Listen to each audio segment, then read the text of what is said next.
जय हिंद साथियों, मैं आदेश आप सभी का आपके अपने परिवार राही आदि क्लासेस में स्वागत करता हूं। तो हम सभी हिंदी का प्रैक्टिस सेट लेकर उपस्थित हुए हैं जो कि 30 क्वेश्चन हैं। तो उम्मीद है आप सभी अपना प्यार और सहयोग बनाए रखिएगा। क्लास को शुरू से अंत तक देखिएगा और आपकी जो राय हो वह कमेंट के माध्यम से हमें बताइएगा। अब हम अपनी क्लास को शुरू करते हैं। हमारा आज का पहला क्वेश्चन है, इनमें से कौन सा वाक्य अशुद्ध है? हमें अशुद्ध वाक्य का चयन करना है।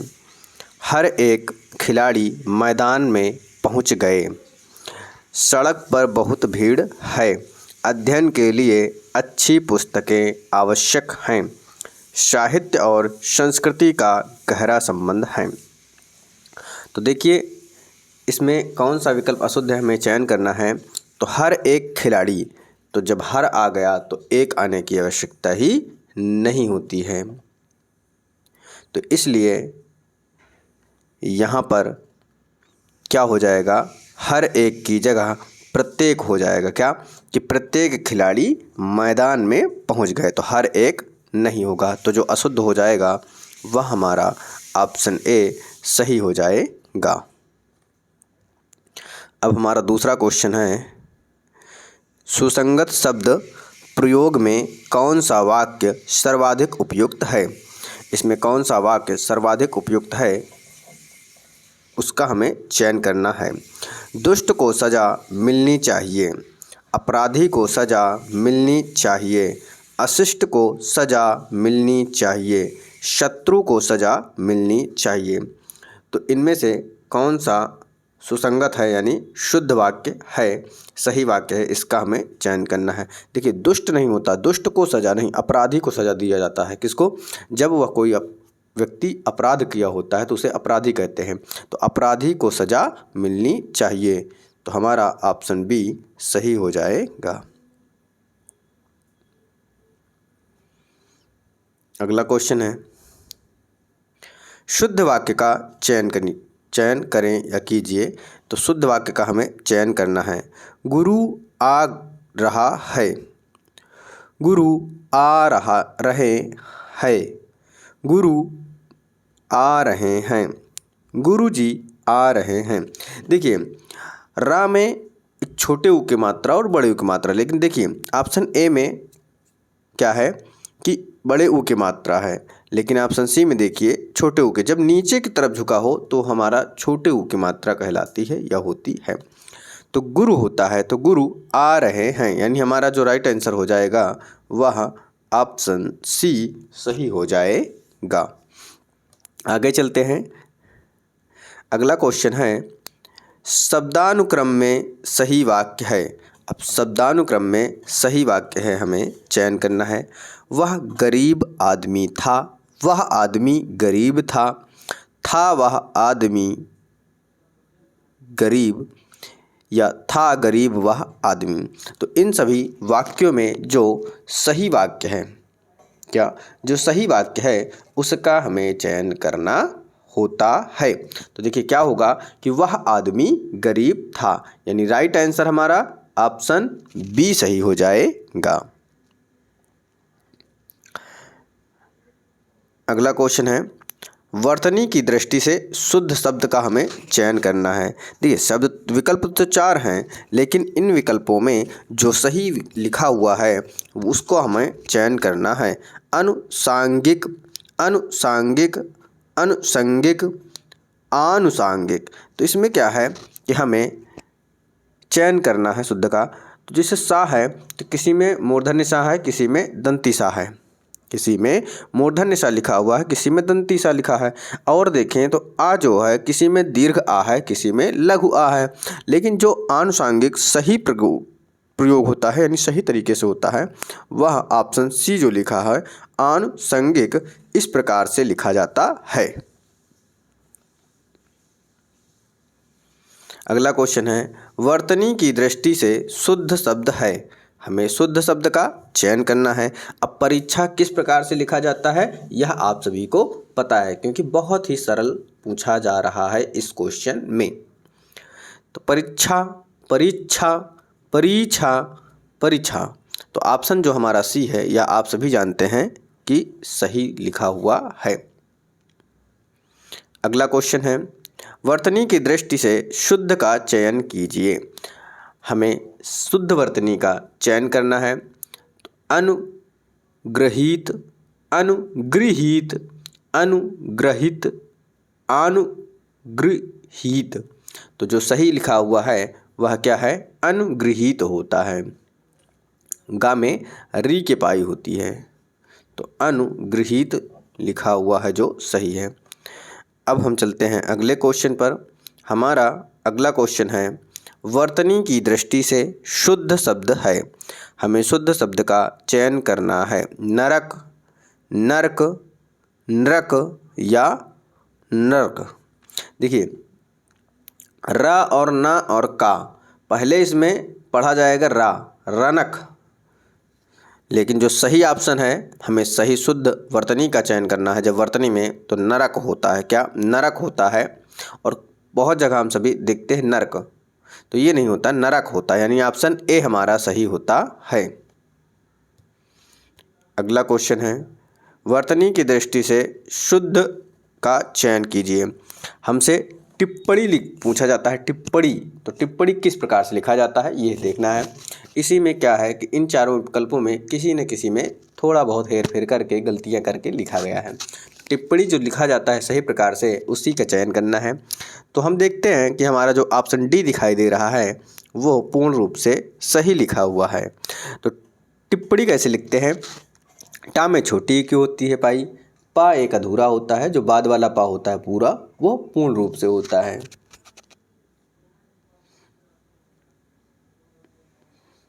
अगला क्वेश्चन है, पति युक्ता स्त्री को एक शब्द में कहते हैं। यानी अगर कहें तो वाक्यांश के लिए एक शब्द यहाँ से शुरू हो रहा है, तो उसे क्या कहते हैं? दंपति, जोड़ी, सधवा या पति पत्नी। तो ये क्या है? इसका राइट आंसर क्या होगा? सधवा हो जाएगा। क्या हो जाएगा? सधवा हो जाएगा। इसी प्रकार से कल भी क्वेश्चन था एक। अब देखते हैं आगे। अगला क्वेश्चन है, झगड़ा करने वाला मनुष्य, करने वाला नहीं, लगाने वाला। झगड़ा लगाने वाला मनुष्य एक शब्द में कहा जाएगा। जैसे क्या होता है कि कोई व्यक्ति हो, किसी की चुगली करके आए, किसी की चुगली करके आए, यहाँ से वहाँ बात पहुँचाए, उसके बाद कहीं झगड़ा हो जाया करे उन लोगों के बीच में, तो उसे क्या कहते हैं? यानी वैसा ही व्यक्ति को क्या बोला जाता है? जैसे जयचंद्र, शकुनी, विभीषण या नारद। तो आप सभी जानते हैं जो नारद जी थे वो इधर से उधर बात फैलाया करते थे, तो वही होते हैं क्या? वो झगड़ा लगाया करते थे। तो राइट आंसर हमारा नारद हो जाएगा। अगला क्वेश्चन है, महल के भीतरी भाग को किस शब्द से में जानते हैं या किस शब्द से बोला जाता है, प्रयोग किया जाता है? तो क्या होता है? गर्भगृह, भीतरी तल, अंतःपुर या रनिवास। तो जो महल का भीतरी भाग होता है उसे अंतःपुर कहते हैं। क्या कहते हैं उसे? उसे अंतःपुर कहा जाता है। अगला क्वेश्चन है, इनमें से कौन सा शब्द तद्भव है? हमें तद्भव शब्द का चयन करना है। तो तद्भव क्या होता है? जो संस्कृत से आए हुए होते हैं लेकिन उनका रूप थोड़ा बिगड़ा हुआ होता है या बदला हुआ होता है, तो वह तद्भव कहलाता है। जो हिंदी में संस्कृत है उसी शब्दों को ज्यों का त्यों ले लिया जाता है, तो वह तत्सम कहलाता है। तो हमें तद्भव का चयन करना है। मधुप, मधुकर, भ्रमर या भंवरा। तो जो भ्रमर होता है उसे भंवरा कहते हैं। तो भंवरा शब्द क्या होता है? वह हमारा तद्भव होता है। यानी ऑप्शन डी हमारा पूर्ण रूप से सही होता है। अगले क्वेश्चन पे चलते हैं। तो अगला क्वेश्चन है, मुदरी का तत्सम रूप है। मुदरी का तत्सम रूप है मुद्री, मुंदरी, मुद्रिका, मुद्रिका। तो तत्सम रूप पूछा गया है तो इसलिए मुद्रिका हो जाएगा। क्या हो जाएगा? मुद्रिका तत्सम रूप होता है। अगला क्वेश्चन है दीठी का तत्सम रूप। दीठी शब्द का हमें तत्सम रूप बताना है। दृष्टि, दिष्टि, दीष्टि या दृष्टि। तो राइट आंसर जो होगा वह हमारा ऑप्शन डी सही हो जाएगा, दृष्टि, यानी दा में री होगा। कौन सा शब्द तत्सम है? हमें तत्सम शब्द का चयन करना है। श्रूषा, शुन्नर, अपजस या अक्षर। तो जो तत्सम है वह श्रूषा लिखा हुआ है। जो क्या श्रूषा, यानी ऑप्शन हमारा ए सही हो जाएगा। तत्सम और तद्भव में क्या अंतर होता है कि जब तत्सम होगा तो उसको बोलने और पढ़ने में थोड़ी सी कठिनाई महसूस होगी, लेकिन जब तद्भव पढ़ा जाता है तो वह उसे हम आसानी से बोल लेते हैं। यह भी आप समझ सकते हैं। अगला क्वेश्चन है श्रृंगार शब्द का तत्सम है। क्या श्रृंगार शब्द का तत्सम है? श्रृंगार, श्रृंगार, श्रृंगार, सिंगार। तो जो श्रृंगार लिखा जाता है वह सही रूप क्या होता है? ऑप्शन ए हमारा सही होता है।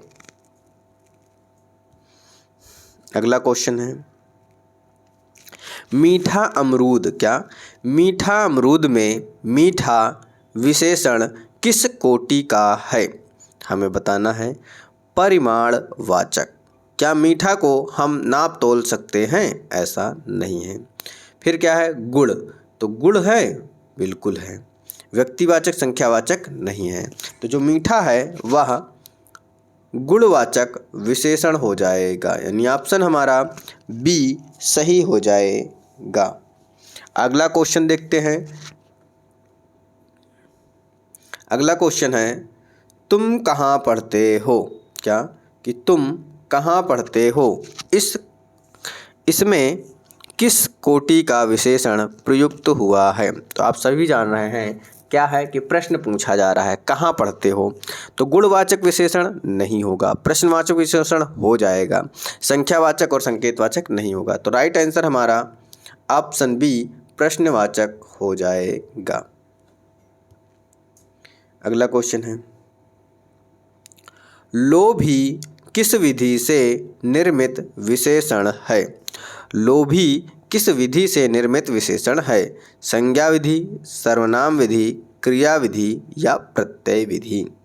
जो लोभी है वह संज्ञा विधि से है, क्योंकि लोभ जो है वह क्या है? लोभ एक संज्ञा है, तो लोभ से लोभी हो गया तो क्या हो जाएगा? संज्ञा विधि हो जाएगा, यानी ऑप्शन हमारा ए सही हो जाएगा। अगला क्वेश्चन है इनमें कौन सा युग्म विशेषण नहीं है? इनमें से कौन सा युग्म विशेषण नहीं है? हमें बताना है। छोटा बड़ा, हरा पीला, 2 3 या राम लक्ष्मण। तो जो इसमें राम लक्ष्मण है वह विशेषण नहीं है, यह बल्कि क्या है? संज्ञा है। क्या है? संज्ञा है। तो ऑप्शन डी हमारा सही हो जाएगा। अगला क्वेश्चन है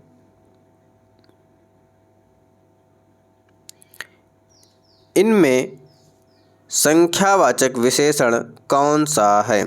अब संख्या हो जहाँ पर होगा वही हमारा संख्यावाचक हो जाएगा।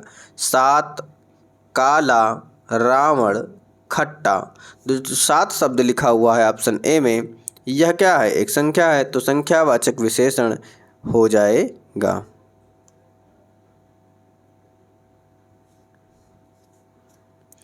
अगला क्वेश्चन है उत्कर्ष शब्द का विलोम लिखिए। क्या उत्कर्ष शब्द का विलोम?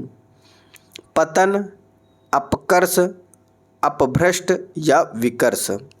जो उत्कर्ष का विलोम होगा वह क्या हो जाएगा? अपकर्ष हो जाएगा। क्या हो जाएगा? अपकर्ष हो जाएगा, यानी राइट आंसर ऑप्शन बी हमारा सही हो जाएगा। अगला क्वेश्चन है अंतर्मुखी का विलोम लिखिए। अंतर्मुखी का विलोम। जगतमुखी, वाचाल, चतुर्मुखी, बहिर्मुखी। देखिए जब अंतर्मुखी है तो बाहर, बहिर्मुखी जब अंतर का मतलब अंदर, बहिर का मतलब बाहर, तो क्या हो जाएगा? ऑप्शन डी हमारा बहिर्मुखी हो जाएगा। अगला क्वेश्चन है, अतिवृष्टि का विलोम शब्द है। तो अतिवृष्टि का विलोम शब्द क्या होगा? अल्पवृष्टि, लघुवृष्टि, अनावृष्टि या न्यूनवृष्टि। तो अतिवृष्टि का क्या हो जाएगा? यानी अतिवृष्टि मतलब बहुत अधिक और लघु मतलब कम, तो क्या होगा? अतिवृष्टि का लघु हो जाएगा। क्या हो जाएगा? सॉरी, अतिवृष्टि का अनावृष्टि हो जाएगा। क्या हो जाएगा? अतिवृष्टि का अनावृष्टि हो जाएगा। अगले क्वेश्चन पे चलते हैं। अगला क्वेश्चन है, संयोग का विलोम शब्द है। तो संयोग शब्द का विलोम शब्द क्या होता है आपको पता है? अयोग, वियोग, विरह या योगहीन। तो संयोग का आप सभी पता है क्या होता है? वियोग होता है। अगला क्वेश्चन है, राजा शब्द का विलोम लिखिए। तो राजा शब्द का विलोम शब्द क्या होता है? गरीब, दरिद्र, रंक या भिखारी। जो राजा है वह क्या हो जाएगा? विलोम रंक हो जाएगा, यानी ऑप्शन हमारा सी सही हो जाएगा। अगला क्वेश्चन है, आकाश शब्द का विलोम। तो आकाश का हम सभी विलोम बचपन से पढ़ते आते हैं, क्या होता है? आकाश का पाताल हो जाता है, यानी ऑप्शन हमारा सी सही हो जाएगा। अगला क्वेश्चन है, सगुण शब्द का विलोम।